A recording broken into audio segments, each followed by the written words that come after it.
are just celebrating the 10th anniversary of the Friends of the Holy Land, which happened in London in 2009.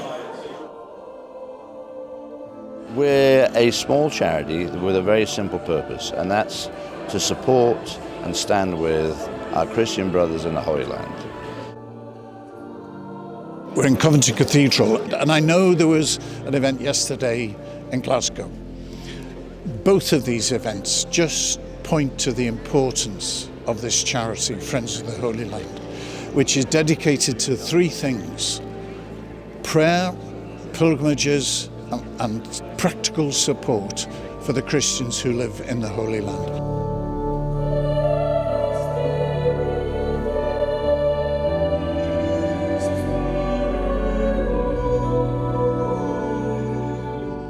It's remarkable that so much has happened in such a short space of time, and it's growing apace, and it's growing in a lot of different ways. It's growing ecumenically. It's growing because it needs to grow, because life is getting harder for Christians in the Holy Land. Now, it's been hard for many years. This is the first time we've been involved with the Friends of the Holy Land, but the Church of Scotland has a very well-established presence in the Holy Land for many decades now. We have a church in Jerusalem and also a church in Tiberias as well, but our main contact is with local partners. I was in the Holy Land earlier this year. I went to Jerusalem back in March. I was travelling with a group of Christians, Muslims and Jews, so seeing the land through one another's eyes, which was very interesting and challenging, and really quite a privilege. So that was one strand of the interest. Also, when I'm not a minister, I'm a councillor in Glasgow City Council, and Glasgow is twinned with Bethlehem. It's one of our twin cities. So again, hearing about the work of Friends of the Holy Land and others in places like Bethlehem, it's really good to hear that and to see what we can do here in Glasgow to support our sisters and brothers in Bethlehem.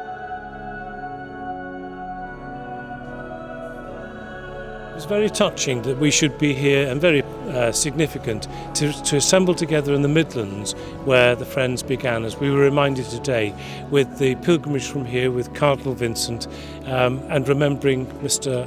Michael Whelan as well at the very start. I think the other thing is that the Friends has become such an important means of coming together ecumenically, and the cathedral has a very important ecumenical role in Coventry and across the Midlands.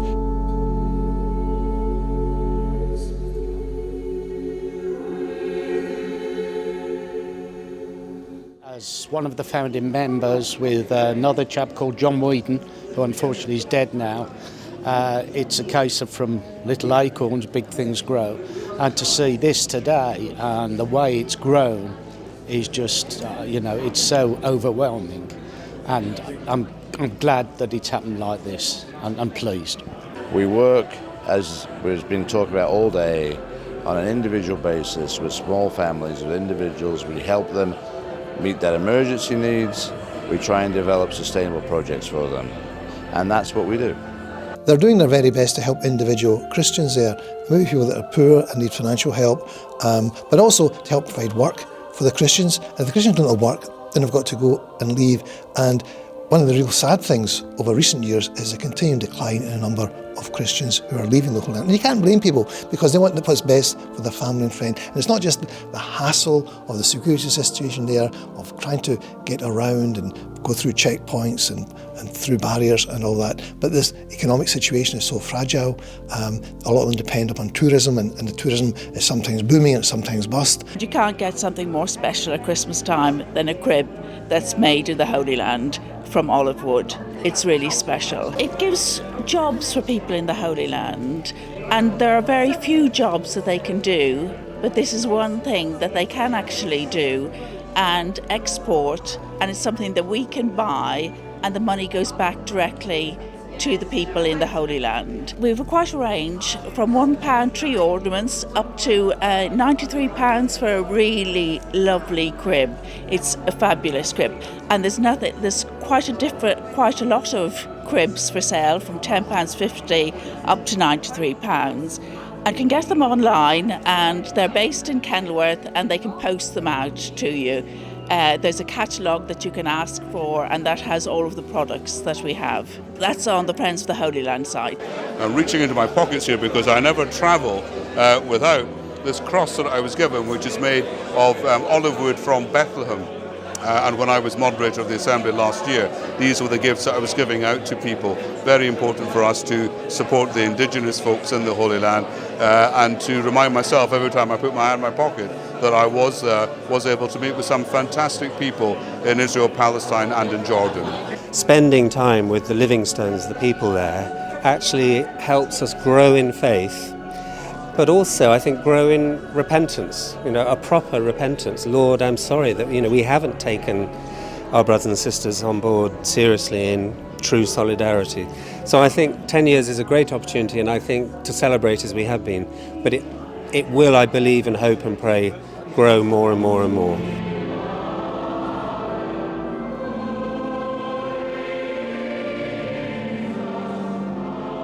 Today has been an important gathering, both because it is one of the first times in which Christians from different denominations in Scotland have come together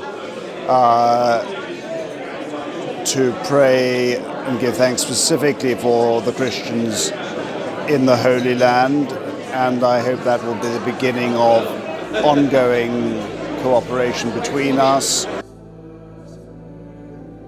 Today was all about trying to, first of all, mark our 10th anniversary, but reiterate that commitment to stand firm and be with our brothers and sisters in the Holy Land. I've been talking to my own synod today, my address to them, about hope and how we as Christians, we as the churches must be communities of hope that can stand for hope and be people of hope in these difficult times that our world is facing, in the difficult times that our nation is facing, and regionally and locally as well. I took one of my young colleagues to the synod in Jordan of the Diocese of Jerusalem, and he was rather overwhelmed with some of the challenges that you were facing. And he said to, I think it's Hussein, isn't it, your dean, the dean of the Anglican Cathedral. He said, how do you keep going? How do you stay cheerful and sort of full of faith when you seem to have so many challenges before you? And the dean replied brilliantly. He said, "Well, how can I not be a person of hope? I have a cathedral in the city where Jesus was raised from the dead. And that gave us hope. It was very powerful." We're a fantastic charity. I think we do a huge amount of good out in the Holy Land, making a difference. But we also have fantastic groups here in the UK who provide social outlets, fundraising opportunities and prayer opportunities for their members and pilgrimage. So it's fantastic for Christians here in the UK and making a huge difference out in the Holy Land as well. So it is hugely important that Christians in the Holy Land represent the presence of our faith in the place of its origin. And they represent an important part of a very tense and difficult area of the world. But without Christians, there'd be some essential element missing. And those communities are under great pressure, and they need all the support that we can give. We see here that people also they have concern for the Christians who live there.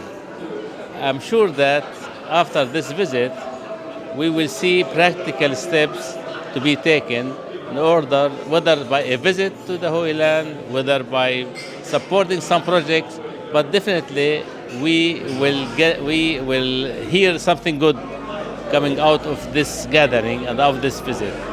I'm afraid there are many pilgrimages going out from this country, from the Catholic and Anglican communities, that are not meeting any Christians at all.